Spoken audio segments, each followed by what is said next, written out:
Chapter trade, transport and communication. आइए इस chapter को समझते हैं। आज हम इंडिया के रोड ट्रांसपोर्ट सिस्टम को डिटेल में समझेंगे। चलिए, road transport in India. Imagine करो एक ट्रक ड्राइवर है जो पंजाब से तमिलनाडु तक सामान लेके जा रहा है। उसको फास्ट और स्मूथ रोड चाहिए ताकि टाइम और फ्यूल दोनों बचे। ये रोड कौन सा टाइप का हो सकता है, चलो इसको समझते हैं। इंडिया का रोड नेटवर्क कितना बड़ा है देखते हैं। इंडिया के पास दुनिया का सेकेंड लार्जेस्ट रोड नेटवर्क है, 63.73 लाख किलोमीटर।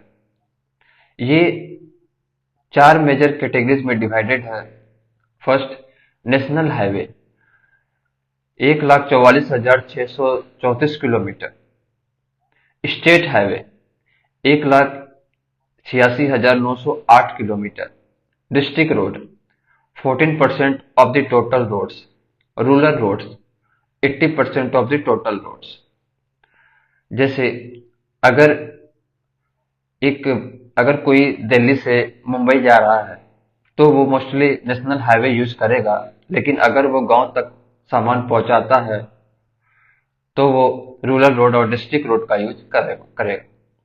अब बात करते हैं रोड डेंसिटी। ये क्या होता है देखते हैं। रोड डेंसिटी का मतलब है कि हर 100 स्क्वायर किलोमीटर की एरिया में कितना रोड है। ये स्टेट वाइज वेरी करता है। हाईएस्ट रोड डेंसिटी जैसे केरला एंड पंजाब, ज्यादा पॉपुलेशन प्लस डेवलपमेंट है वहाँ। लो रोड डेंसिटी अरुणाचल प्रदेश, जो कि पहाड़ी एरिया है, कम पॉपुलेशन है वहाँ। जैसे दिल्ली का रोड डेंसिटी हाई होगा क्योंकि हर गली में एक रोड मिलेगा, लेकिन लद्दाख में रोड काफी दूर दूर मिलेंगे। अब types of roads in India को देखते हैं। नेशनल हाईवे, ये सिर्फ 2% ऑफ द टोटल रोड है, लेकिन 40% ट्रैफिक हैंडल करता है। सेंट्रल हाईवे यानी कि एनएचएआई इनको मेंटेन करता है।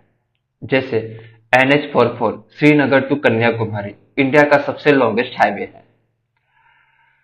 मानो कोई जो दिल्ली से चेन्नई जाएगा, वो उस वो उसको मोस्टली नेशनल हाईवे मिलेगा जो फास्ट और वाइड है। अब बात करते हैं गोल्डन क्वाड्रिलेटरल सुपर हाईवे। ये इंडिया का सबसे बड़ा रोड डेवलपमेंट प्रोजेक्ट है। चार मेजर सिटीज को कनेक्ट करता है, दिल्ली, मुंबई, चेन्नई, कोलकाता। 6 लेन एक्सप्रेसवे है जो फास्ट मूवमेंट के लिए बने हैं। जैसे अगर एक बिजनेसमैन का टेक्सटाइल का माल अहमदाबाद से कोलकाता ले जाना है तो गोल्डन क्वाड्रिलेटरल यूज करेगा, टाइम और फ्यूल दोनों बचेगा। अब north south and east west corridor. North south corridor Srinagar Jammu and Kashmir to Kanyakumari Tamil Nadu तक जाती है। ईस्ट वेस्ट कॉरिडोर सिलचर जो कि असम में है टू पोरबंदर जो कि गुजरात में है। जैसे अगर एक ट्रक कश्मीर से केरला तक जा रही है तो वो नॉर्थ साउथ कॉरिडोर का यूज करेगा। ये कॉरिडोर का लिंक इम्पोर्टेंट है इंडिया के नेशनल कनेक्टिविटी के लिए। अब स्टेट हाईवे, स्टेट गवर्नमेंट इनको मेंटेन करता है। स्टेट कैपिटल को डिस्ट्रिक्ट हेडक्वार्टर्स से जोड़ता है। जैसे जयपुर से जोधपुर जाने के लिए राजस्थान स्टेट हाईवे यूज होगा। अब डिस्ट्रिक्ट रोड, डिस्ट्रिक्ट हेडक्वार्टर्स को लोकल विलेज से जोड़ते हैं ये। जिला परिषद इनको मेंटेन करता है। एग्जाम्पल, लखनऊ से बाराबांकी या मेरठ से मुजफ्फरनगर तक छोटी सड़कें जो जाती है। अब रूरल रोड, गांव और छोटी सेटलमेंट को मेजर सिटीज से जोड़ने के लिए ये रोड बनाए जाते हैं। 80% ऑफ द टोटल रोड्स ये होते हैं। प्रधानमंत्री ग्राम सड़क योजना रूरल रोड डेवलपमेंट के लिए है। जैसे एक किसान अगर गांव से अपनी सब्जी मंडी तक बेचने जा रहा है तो वो रूरल रोड का यूज करेगा। अब बात करते हैं road transport in India. NHAI border road organisation और भरतमाला परियोजना के बारे में समझेंगे। चलिए देखते हैं। National highway authority of India NHAI imagine करो एक ट्रक ड्राइवर है जो सूरत से कोलकाता सामान लेके जा रहा है। उसको अच्छी हाईवे टोल्स और मेंटेनेंस काफी जरूरत है। ये काम एनएचएआई करता है। एनएचएआई एक ऑटोनॉमस बॉडी है जो ministry of road transport and highway के अंदर आता है। 1995 में स्टेब्लिश हुआ। इसका काम नेशनल हाईवे का डेवलपमेंट, मेंटेनेंस और ऑपरेशन है। इम्पोर्टेंट हाईवे अंदर एनएचएआई के आती है वो है NH4 Bengaluru to Chennai, NH6 Surat to Kolkata, NH15 Assam to Arunachal Pradesh. Border road organisation को देखते हैं। इमेजिन करो एक फौजी जो इंडिया चाइना बॉर्डर पे लद्दाख में तैनात है। अगर रोड ना हो तो आर्मी सप्लाई कैसे पहुंचेगी? इसलिए बॉर्डर रोड ऑर्गेनाइजेशन काफी जरूरी है। 1960 में स्टेब्लिश किया गया डिफेंस को सपोर्ट करने के लिए। मिनिस्ट्री ऑफ डिफेंस के अंदर आता है। स्ट्रेटेजिकली इंपॉर्टेंट रोड बनाता है northern and north eastern borders पे। एग्जाम्पल लद्दाख, अरुणाचल प्रदेश, सिक्किम, जम्मू एंड कश्मीर, उत्तराखंड के माउंटेनस एरिया में रोड डेवलप करना। जैसे अब बात करते हैं, एग्जाम्पल देखते हैं जैसे अटल टनल, रोहतंग, जो लद्दाख को ऑल वेदर कनेक्टिविटी देता है। अब भारतमाला परियोजना, अगर किसी को फास्ट और एफिशिएंट हाईवे चाहिए तो भारतमाला प्रोजेक्ट काफी यूजफुल होगा। ये एक मेगा हाईवे डेवलपमेंट प्रोग्राम है जो 2017 में लॉन्च हुआ। इसका फोकस एरिया है इकोनॉमिक कॉरिडोर, यानी कि major industrial and trade route, border and international connectivity road, coastal and port connectivity road, greenfield express highway, national corridor efficiency improvement. जैसे Delhi Mumbai express way को भारतमाला परियोजना के अंदर डेवलप हो रहा है। अब बात करते हैं railways in India. Indian railway के इतिहास, जोन, ट्रैक क्लासिफिकेशन और यूनेस्को हेरिटेज साइट को समझते हैं। इंडियन रेलवेज का हिस्ट्री को देखते हैं। सोचो कि आप 1853 में हो और एक नए इन्वेंशन का विटनेस कर रहे हो। पहली ट्रेन मुंबई से थाने तक चल रही है। पहले ट्रेन 16 अप्रैल 1853 को मुंबई थाने के बीच चली, जिसमें 34 किलोमीटर का सफर 14 कोचेज में 400 लोगों ने किया। गवर्नर जनरल लॉर्ड डलहौजी के टाइम पे इंट्रोड्यूस हुई। आज इंडिया का रेलवे सिस्टम दुनिया का 4th लार्जेस्ट है, बस यूएस, रसिया और चाइना से पीछे है। इंडियन रेलवेज के 18 जोन को देखते हैं। सोचो कि आप एक टिकट बुक कर रहे हो और देखते हो कि रेलवे जोन काफी ज्यादा है। कौन सा लार्जेस्ट है, कौन सा स्मॉलेस्ट? जैसे टोटल 18 रेलवे जोन है। जैसे नॉर्दर्न रेलवेज सबसे बड़ा है ये, नॉर्थ ईस्ट फ्रंटियर रेलवे सबसे छोटा है ये, east west south eastern etcetera. ये जोन रेलवे नेटवर्क को एफिशिएंटली ऑपरेट करने के लिए बनाए गए हैं। अब रेलवेज ट्रैक क्लासिफिकेशन को देखते हैं। मान लो आप एक ट्रेन राइड पे जा रहे हो और देख रहे हो कि ट्रैक अलग अलग साइज का क्यों है। ट्रैक वाइड के बेसिस पे क्लासिफिकेशन को देखते हैं। ब्रॉड गॉज 1.676 मीटर सबसे ज्यादा यूज होते हैं ये। मीटर गॉज 1 मीटर, पुराने जमाने का ट्रैक अब कन्वर्ट हो रहा है। नैरो गॉज 0.762 मीटर या 0.610 मीटर, पहाड़ी इलाकों में ये देखने को मिलता है। अब यूनेस्को वर्ल्ड हेरिटेज साइट को देखते हैं। अगर आप हेरिटेज ट्रेन जर्नी पसंद करते हो तो ये साइट जरूरी याद रखो। जैसे छत्रपति शिवाजी महाराज टर्मिनस मुंबई 2004 में यूनेस्को लिस्ट में आया। Mountain railways of India, Darjeeling Himalayan railways 1999, Nilgiri mountain railways 2005, कलका शिमला रेलवे 2008। माउंटेन रेलवेज को माउंटेन रेलवेज ऑफ इंडिया को यूनेस्को का टैग मिला। इंडियन रेलवे में एफडीआई को देखते हैं। प्राइवेट इन्वेस्टमेंट से रेलवे का मॉडर्नाइजेशन हो रहा है। 100% एफडीआई रेलवे इंफ्रास्ट्रक्चर में अलाउ है ताकि बुलेट ट्रेन, मेट्रो और हाई स्पीड कॉरिडोर बन सके। अब बात करते हैं railway infrastructure project in India. India के मेजर रेलवे प्रोजेक्ट जैसे dedicated freight corridor, diamond quadrilateral और कुछ ट्रांस कॉन्टिनेंटल रेलवे लाइन को एक सिंपल और इजली वे में समझते हैं। चलिए डेडिकेटेड फ्रीट कॉरिडोर को समझते हैं। सोचो कि एक ट्रेन सिर्फ फ्रीट यानी कि माल सामान के लिए बनी हो, जिसमें किसी पैसेंजर का कोई डिस्टरबेंस ना हो। ये है डेडिकेटेड फ्रीट कॉरिडोर। ये क्या है? स्पेशल रेलवे कॉरिडोर जो सिर्फ गुड्स यानी कि माल गाड़ी के लिए बनाए गए हैं। इसके ऑब्जेक्टिव्स ये है कि स्पीड, एफिशिएंसी और इकोनॉमी को इम्प्रूव करता है। ये major dedicated freight corridors in India को देखते हैं। ईस्टर्न डेडिकेटेड फ्रीट कॉरिडोर, इसकी लेंथ 1856 किलोमीटर की है।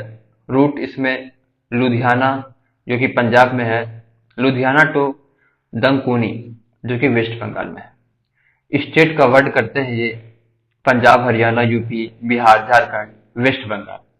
अब वेस्टर्न डेडिकेटेड फ्रीट कॉरिडोर, इसकी लेंथ 1504 किलोमीटर है। ये उसकी रूट दादरी जो कि उत्तर प्रदेश में है, वहां से जवाहरलाल नेहरू पोर्ट तक जो कि महाराष्ट्र में है। स्टेट कवर करते हैं ये जैसे हरियाणा, राजस्थान, गुजरात, महाराष्ट्र, उत्तर प्रदेश। ये प्रोजेक्ट मेनली जापान के फाइनेंशियल सपोर्ट से डेवलप हो रहा है। डायमंड क्वाड्रिलेटरल, जिसे बुलेट ट्रेन का सपना भी कहा जाता है। सोचो कि एक हाई स्पीड रेल नेटवर्क हो जो दिल्ली, मुंबई, कोलकाता और चेन्नई को सुपरफास्ट ट्रेन से कनेक्ट करे। ये है डायमंड कॉरिडोर। इसके ऑब्जेक्टिव्स को देखते हैं। डायमंड क्वाड्रिलेटरल, भारत के 4 बड़े शहरों जैसे दिल्ली, मुंबई, कोलकाता, चेन्नई को हाई स्पीड रेल नेटवर्क से जोड़ना। बुलेट ट्रेन जैसे जापान की शिकासे की तरह फास्ट और एफिशिएंट ट्रेवल देना। जैसे Mumbai Ahmedabad bullet train project जो जापान की हेल्प से बन रहा है। अब ट्रांस कॉन्टिनेंटल रेलवे लाइंस, सोचो कि आप एक ट्रेन में बैठे हो जो एक कॉन्टिनेंट से दूसरे कॉन्टिनेंट तक जा सकती है। ये है ट्रांस कॉन्टिनेंटल रेलवे। कुछ फेमस ट्रांस कॉन्टिनेंटल रेलवेज को देखते हैं। ट्रांस साइबेरियन रेलवे, रसिया, रूट एसटी पीटर्सबर्ग जो कि वेस्ट से व्लादिवोस्टॉक ईस्ट में है। दुनिया की सबसे लंबी रेलवे लाइन 9000 किलोमीटर के आसपास है।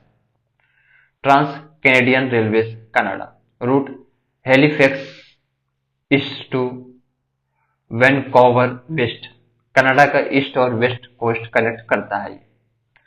Australian trans continental railway, route Perth west coast to Sydney जो कि ईस्ट कोस्ट में है। ऑस्ट्रेलिया का पूरा ब्रेथ कवर करता है। Orient Express Europe, route Paris France to Istanbul तुर्की। एक जमाने में दुनिया की सबसे लग्जरियस ट्रेन थी ये। ओरिएंट एक्सप्रेस को फेमस नोवेल और हॉलीवुड मूवी में भी दिखाया गया है। अब बात करते हैं पाइपलाइंस इन इंडिया। सोचो अगर आपने पेट्रोल और गैस की सप्लाई के लिए रोज रोड ट्रक और ट्रेन चलाने पड़े तो क्या होगा? ये एक्सपेंसिव भी होगा और स्लो भी। इसी वजह से पाइपलाइन एनर्जी ट्रांसपोर्टेशन का सबसे एफिशिएंट और कॉस्ट इफेक्टिव तरीका है। आज हम इंडिया के मेजर पाइपलाइन नेटवर्क और उनके सिग्निफिकेंस को एक सिंपल में समझते हैं। पाइपलाइंस क्या है और क्यों जरूरी है? पाइपलाइंस एक नेटवर्क होती है जो लिक्विड और गैसेस जैसे पेट्रोलियम, नेचुरल गैस और वाटर को एक जगह से दूसरी जगह ले जाती है। क्यों इंपॉर्टेंट है ये? बिना रुकावट एनर्जी ट्रांसपोर्ट हर मौसम में काम करती है ये। लो रनिंग कॉस्ट, एक बार बना दो फिर मेंटेनेंस काम होती है। सेफ और पोल्यूशन फ्री, रोड और रेलवेज की तरह पोल्यूशन नहीं होता। इंडिया के 3 मेजर पाइपलाइन नेटवर्क हैं, उनको देखते हैं। एशिया की पहली cross country pipeline Assam Bihar to UP.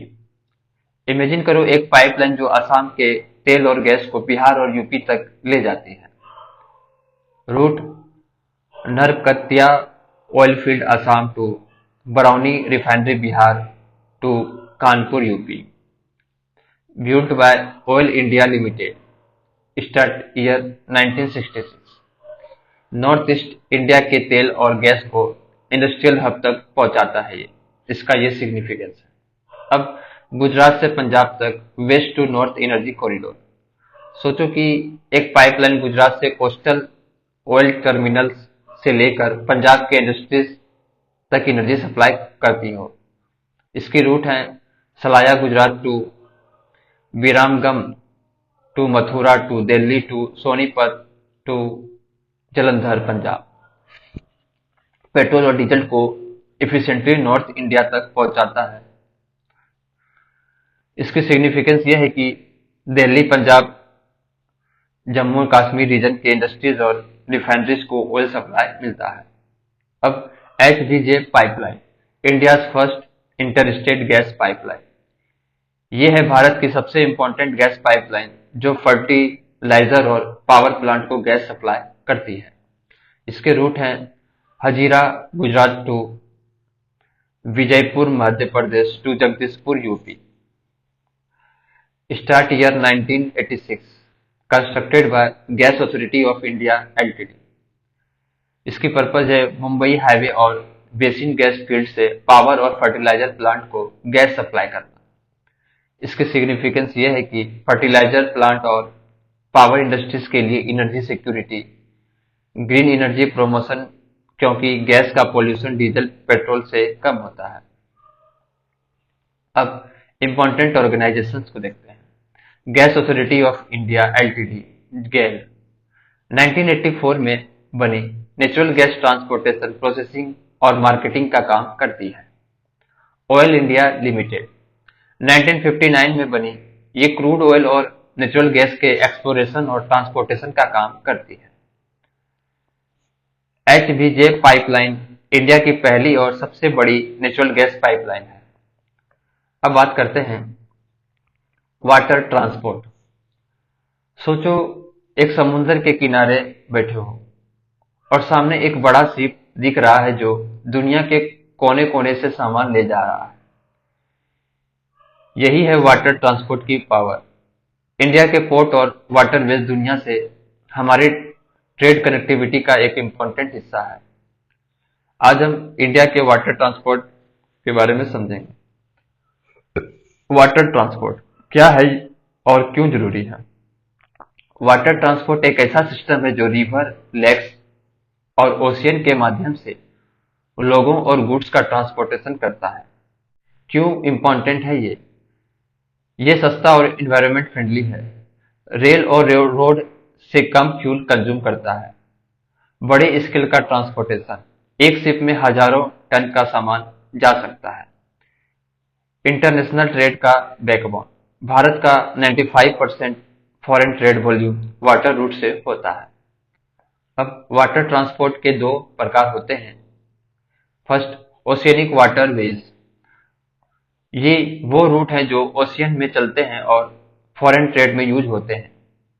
Bharat की कोस्ट लाइन 7,517 किलोमीटर है। Total port 12 major ports plus 205 minor ports हैं। मेजर पोर्ट्स को कंट्रोल करता है ministry of shipping. Non major ports को कंट्रोल करती है स्टेट गवर्नमेंट्स। अब सिग्निफिकेंस को देखते हैं। भारत का 95% ट्रेड वॉल्यूम में और 70% वैल्यू में समुद्र से होता है। महाराष्ट्र में सबसे ज्यादा नॉन मेजर पोर्ट्स हैं, गुजरात सेकेंड नंबर पर है। अब इनलैंड वाटरवेज, नदी और झील ट्रांसपोर्ट, ये वो रूट है जो रिवर और लेक के मीडियम से काम करते हैं। गंगा, ब्रह्मपुत्र, गोदावरी, कृष्णा जैसे रिवर इनलैंड ट्रांसपोर्ट के लिए यूज होता है। नेशनल वाटरवेज को डेवलप कर रही है inland waterways authority of India. Total national waterways in India में है 111। सबसे important inland water NW1 Ganga, Allahabad to Haldia. Road और रेल ट्रांसपोर्ट से सस्ता होता है ये, डीजल कंजप्शन कम है इसमें। भारत के अंदर गुड्स मूवमेंट के लिए एफिशिएंट तरीका है। अब पोर्ट्स के डिफरेंट टाइप्स को देखते हैं। लोकेशन के बेसिस पर पोर्ट्स को देखते हैं। इनलैंड पोर्ट्स, ये समुद्र से दूर होते हैं और नदी या चैनल से कनेक्टेड होते हैं। Example, Kolkata ports Hooghly river के ऊपर। आउट पोर्ट्स, ये बड़े डीप वाटर पोर्ट्स होते हैं जो पेरेंट पोर्ट की मदद करते हैं। एग्जाम्पल, मुंबई का नावास सेवा पोर्ट। अब फंक्शन के बेसिस पर पोर्ट को देखते हैं। ऑयल पोर्ट, तेल और पेट्रोलियम प्रोडक्ट्स को प्रोसेस और एक्सपोर्ट इंपोर्ट करने वाले ports. Example, Skhira Tunisia, Tripoli Lebanon. Ports of call, ये पोर्ट्स जहाजों के रिफ्यूलिंग और बेसिक जरूरतों के लिए यूज होता है। पैकेट स्टेशन, फेरी पोर्ट्स, ये छोटी दूरियों पर पैसेंजर और मेल का ट्रांसपोर्ट करती है। Example, Mumbai Goa ferry service. Interport ports, ये इंटरनेशनल ट्रेड का हब होते हैं। यहाँ सामान डिफरेंट कंट्रीज से आते हैं और एक्सपोर्ट होता है। Example, Singapore, Dubai. Naval ports, military और डिफेंस के लिए इंपॉर्टेंट है। एग्जाम्पल, कोची, करवार। अब बात करते हैं future of water transport in India. Sagarmala project India के पोर्ट्स को मॉडर्नाइज कर रहा है। कोस्टल शिपिंग प्रमोशन, फ्रीट का ट्रांसपोर्टेशन कॉस्ट कम करने का फोकस है। इनलैंड वाटरवेज डेवलपमेंट, गंगा और ब्रह्मपुत्र जैसे रिवर में शिपिंग इंप्रूव करने का प्लान है। वाटर ट्रांसपोर्ट भारत की इकोनॉमी में बड़ा रोल प्ले करेगा और ब्लू इकोनॉमी का फाउंडेशन बनेगा। अब बात करते हैं major sea ports of India. सोचो आप एक शिप के कैप्टन हो और अपने भारत के ईस्टर्न कोस्ट से सबसे इंपॉर्टेंट पोर्ट्स पे अपना कार्गो पहुंचाना है। हर पोर्ट की अपनी खासियत है। कोई आयरन ओर एक्सपोर्ट करता है तो कोई फर्टिलाइजर और पेट्रोकेमिकल हैंडल करते हैं। चलिए इनको समझते हैं। Chennai port, Tamil Nadu, artificial harbour type का ये पोर्ट है। 1859 में बना था। Hinterland, Tamil Nadu and Puducherry. Shallow water बड़े शिप के लिए ज्यादा सुटेबल नहीं होते ये। समझो आप एक बड़े ऑयल टैंकर का कैप्टन हो और आपके शिप चेन्नई पोर्ट पर पहुंचता है, लेकिन सोलो वाटर होने की वजह से आपको डीप सी एंकर करना पड़ता है और फिर छोटी बोट से कार्गो ट्रांसपोर्ट करना पड़ता है। अब इनोर पोर्ट, कामाराजर पोर्ट, तमिलनाडु। इसकी पर्पज चेन्नई पोर्ट का लोड कम करने के लिए बनाया गया है। इंडिया का पहला कॉर्पोरेटाइज पोर्ट है। Tuticorin port, VO Chidambaram port, Tamil Nadu. Location gulf of Mannar. Main cargo fertiliser और petrochemical product. Kolkata port, Shyama Prasad Mukherjee port, west Bengal. Riverine port type के होते हैं ये, हुगली रिवर के ऊपर। इसकी इश्यूज की बात करें तो सिल्ट एक्यूमुलेशन, यानी कि गंदा कचरा और मिट्टी जमा होती रहती है। Paradip port, Odisha. Natural harbour type के होते हैं, महानदी डेल्टा में है। The best harbour in India बड़े शिप के लिए बेस्ट है। मेन कार्गो इसमें iron ore export, specially Japan के लिए। Visakhapatnam port Andhra Pradesh land lock harbour type का है, यानी एक चैनल के थ्रू सी से कनेक्टेड है। इसमें मेन कार्गो है आयरन ओर एक्सपोर्ट, जो कि जापान के लिए है। अब बात करते हैं वेस्टर्न कोस्ट के major sea ports of India को देखते हैं।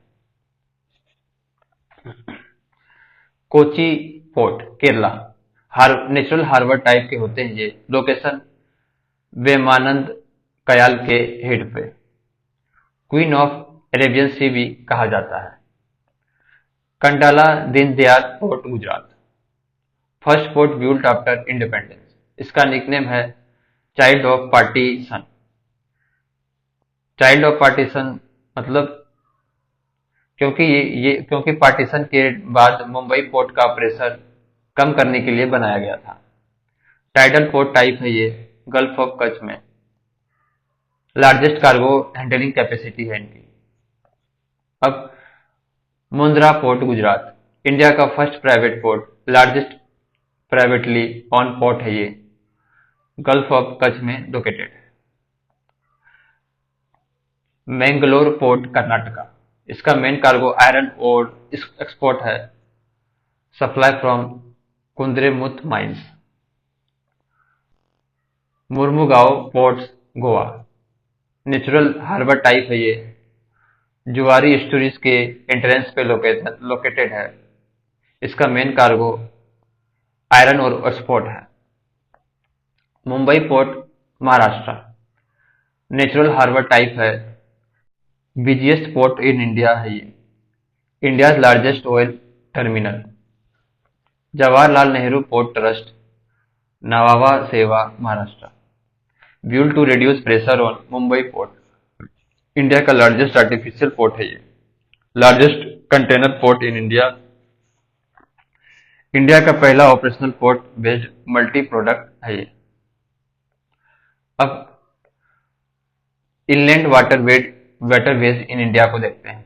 इंडिया के पास 14,500 किलोमीटर नेविगेबल वाटरवेज है, जो रिवर, केनाल, बेक वाटर और क्रिक्स का पार्ट है। ये वाटरवेज ट्रांसपोर्टेशन का इको फ्रेंडली और कॉस्ट इफेक्टिव मोड है। चलिए समझते हैं। Inland waterways authority of India established in 1986। IWAI act 1985 के थ्रू बना था। इसका पर्पज शिपिंग एंड नेविगेशन के लिए इनलैंड वाटरवेज का डेवलपमेंट और रेगुलेशन करना। नेशनल वाटरवेज एक्ट 2016 के बाद 111 वाटरवेज को नेशनल वाटरवेज डिक्लेयर किया गया। 5 एग्जिस्टिंग से प्लस 106 न्यू ऐड किए गए। मेजर नेशनल वाटरवेज को देखते हैं। NW1 Allahabad Haldia 1620 kilometre. ये स्टेट कवर करते हैं उत्तर प्रदेश, बिहार, झारखंड, वेस्ट बंगाल। इसकी सिग्निफिकेंस इंडिया का लॉन्गेस्ट नेशनल वाटरवेज है। Major trade coal, food grains, fertiliser और सीमेंट का करती है। NW2 Sadiya Dhubri 891 kilometre, Brahmaputra river में। ये आसाम स्टेट को कवर करते हैं। इसका सिग्निफिकेंस नॉर्थ ईस्ट का मोस्ट इंपॉर्टेंट वाटरवेज बनाना है। Major trade tea, petroleum product, coal करता है। NW3 Kottapuram Kollam 205 kilometre, Kerala state. ये केरला स्टेट को कवर करता है। West coast canal plus Champakara canal plus Udyogamandal canal. Major trade इसमें कोयर, स्पाइसेस, केस्यू है। अब NW4 Godavari and Krishna plus Kakinada Pondicherry 1078 kilometre cover करता है। ये स्टेट आंध्र प्रदेश को कवर करता है। इसका सिग्निफिकेंस को देखें तो ईस्ट कोस्ट कैनाल के थ्रू आंध्र प्रदेश और तमिलनाडु को कनेक्ट करता है। इसमें मेजर ट्रेड राइस, फर्टिलाइजर और कोयल का होता है। आंध्र प्रदेश का गोदावरी डेल्टा एग्रीकल्चर जोन के प्रोडक्ट का एक्सपोर्ट यहां से होता है। NW5 Brahmani plus Matai plus Mahanadi delta plus east coast canal, ये ओडिशा स्टेट को कवर करता है। इसकी सिग्निफिकेंस को देखें तो महानदी और ब्राह्मणी रिवर को इंटीग्रेट करता है। Major trades minerals, steel, cement का होता है। ओडिशा का मिनरल इंडस्ट्री इनलैंड वाटरवेज से सस्ता ट्रांसपोर्ट कर सकता है इंस्टेड ऑफ कॉस्टली रोडवेज। अब NW6 बेरक रिवर 121 किलोमीटर, आसाम, ये आसाम स्टेट को कवर करता है। इसकी सिग्निफिकेंस नॉर्थ ईस्ट इंडिया में इंटर स्टेट कनेक्टिविटी प्रोवाइड करना है। मेजर ट्रेड टी, बंबू, कोयल का होता है। बेरक रिवर के थ्रू बांग्लादेश के साथ भी ट्रेड इजी हो जाता है। अब बात करते हैं industrial corridor in India. Industrial corridor India के इकोनॉमिक ग्रोथ का बैकबोन है। ये मैन्युफैक्चरिंग इंफ्रास्ट्रक्चर, लॉजिस्टिक और एक्सपोर्ट को बूस्ट करता है। चलिए समझते हैं। इंडस्ट्रियल कॉरिडोर एक प्लान इंडस्ट्रियल एरिया जिसमें ट्रांसपोर्ट, पावर, लॉजिस्टिक और अर्बन इंफ्रास्ट्रक्चर का प्रॉपर इंटीग्रेशन होता है। फॉरेन इन्वेस्टमेंट अट्रैक्ट करने के लिए भी ये कॉरिडोर डेवलप किया जा रहा है। मेजर इंडस्ट्रियल कॉरिडोर को देखते हैं। Delhi Mumbai industrial corridor state cover UP, Haryana, Rajasthan, MP, Gujarat, Maharashtra. Assistance मिलता है जापान से। इंडिया का सबसे बड़ा इंडस्ट्रियल कॉरिडोर है। इसमें जो सिटीज है वो Dadri UP, Jaipur Rajasthan, Vadodara Gujarat, Aurangabad Maharashtra. Special features देखते हैं। वेस्टर्न डेडिकेटेड फ्रीट कॉरिडोर के पैरेलल डेवलप हो रहा है ये। अब चेन्नई बेंगलुरु इंडस्ट्रियल कॉरिडोर, ये स्टेट कवर करते हैं तमिलनाडु, आंध्र प्रदेश, कर्नाटका। इससे भी जापान से असिस्टेंस मिलता है।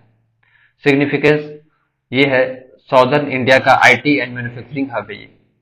इसमें की सिटीज हैं जैसे Chennai, Bengaluru, Hosur, Krishnapatnam. Major industries IT, electronics, automobile manufacturing है यहाँ। अब बेंगलुरु मुंबई इकोनॉमिक कॉरिडोर, ये स्टेट कवर करते हैं महाराष्ट्र, कर्नाटका। यूके से असिस्टेंस मिलता है। इसका सिग्निफिकेंस फाइनेंशियल कैपिटल और IT कैपिटल को लिंक करना है। की सिटीज इसमें है पुणे, हुबली, धारवाड़, बेंगलुरु। मेजर इंडस्ट्रीज इसमें ऑटोमोबाइल्स, एरोस्पेस, IT। अब अमृतसर कोलकाता इंडस्ट्रियल कॉरिडोर, ये स्टेट कवर करते हैं पंजाब, हरियाणा, उत्तराखंड, यूपी, बिहार, झारखंड, वेस्ट बंगाल। इसकी सिग्निफिकेंस ईस्टर्न इंडिया में इंडस्ट्रियलाइजेशन प्रमोट करना है। इसमें की सिटीज हैं Amritsar, Ludhiana, Kanpur, Patna, Kolkata. Major industries include हैं जैसे टेक्सटाइल, फूड प्रोसेसिंग, लेदर। अब ईस्ट कोस्ट इकोनॉमिक कॉरिडोर, ये स्टेट कवर करते हैं वेस्ट बंगाल, ओडिशा, आंध्र प्रदेश, तमिलनाडु। इंडिया का पहला कोस्टल कॉरिडोर है ये। की सिटीज इसमें हैं कोलकाता, विशाखापट्टनम, चेन्नई। मेजर इंडस्ट्रीज हैं जैसे port, shipbuilding, heavy engineering. अब future of industrial corridor in India को देखते हैं। मेक इन इंडिया इनिशिएटिव के अंदर और कॉरिडोर डेवलप हो रहा है। गति शक्ति प्रोजेक्ट और PM मित्र पार्क भी इन कॉरिडोर को सपोर्ट करेगा। इंडिया के लॉजिस्टिक और एक्सपोर्ट को और फास्ट और कॉस्ट इफेक्टिव बनाने का प्लान है। अब बात करते हैं international connectivity project. International connectivity project India की रीजनल और ग्लोबल ट्रेड स्ट्रेटेजी का हिस्सा है। ये नेबरिंग कंट्रीज के साथ ट्रेड, इंफ्रास्ट्रक्चर और पीपल टू पीपल टाइज को बूस्ट करते हैं। आइए समझते हैं major international connectivity project. First, Bangladesh, China, India, Myanmar economic corridor. Route Calcutta to Bangladesh to Myanmar to Kunming, China. इसकी objectives economic cooperation and trade promotion करना, south Asia and south east Asian integration करता है। Status से देखें तो China's belt and road initiative का हिस्सा होने की वजह से इंडिया कॉजियस है। अब India Myanmar Thailand trilateral highway route इसमें कवर होते हैं। Moreh India to Bagan Myanmar to Mae Sot Thailand. South Asia और साउथ ईस्ट एशिया के बीच रोड कनेक्टिविटी इंप्रूव करता है। एशियन इंडियन ट्रेड रिलेशन को बूस्ट करता है ये। इसकी स्टेटस अंडर कंस्ट्रक्शन देखे तो अभी under construction delay due to Myanmar internal conflict. Kaladan multi modal transit transport project route Calcutta to Sittwe port Myanmar via river and road Mizoram. Transport mode waterways road railways. Significance को देखें तो north east India को बे of Bengal से connect करेगा, China का bypass root बन सकता है फॉर ट्रेड। अभी इसकी स्टेटस डिले है due to security concern in Myanmar. अब BBIN agreement Bangladesh Bhutan India Nepal cross border vehicle movement simplify करता है। बांग्लादेश भूटान इंडिया नेपाल कंट्रीज आते हैं इसमें। सिग्निफिकेंस साउथ एशिया में सीमलेस रोड ट्रांसपोर्ट इंश्योर करना, ट्रेड और टूरिज्म को बूस्ट करना। अभी इसकी स्टेटस भूटान ने इन्वायरमेंटल कंसर्न की वजह से रेक्टिफाई नहीं किया है। अब international north south transport corridor route India to Iran to central Asia to Russia to Europe. India Russia trade के लिए फास्टर और चिपर अल्टरनेटिव है ये। स्विस कैनाल का बाईपास करेगा ये। मिडल ईस्ट एंड यूरोप के बीच ट्रेड एक्सेलरेट करेगा। Operational in part Iran Chabahar port important role play कर रहा है अभी। अब Ashgabat agreement countries include India, Iran, Turkmenistan, Uzbekistan, Kazakhstan, Oman. इसकी objectives trade connectivity between central Asia and Persian gulf है। सिग्निफिकेंस इंडिया के export के लिए न्यू मार्केट ओपन करेगा। सेंट्रल एशिया के ऑयल और गैस रिसोर्सेज तक इजी एक्सेस मिलेगा। एक्टिव सिंस 2018 से है। अब why are this project important for India? Act east policy और नेबरहुड फर्स्ट इनिशिएटिव को सपोर्ट करता है। साउथ एशिया और एशियन के साथ ट्रेड और इन्वेस्टमेंट अपॉर्चुनिटीज बढ़ाते हैं। एनर्जी सिक्योरिटी, इकोनॉमिक इंटीग्रेशन और स्ट्रेटेजिक इंपॉर्टेंस बढ़ाते हैं। मेक इन इंडिया एंड आत्मनिर्भर भारत के अंदर एक्सपोर्ट को बूस्ट करते हैं।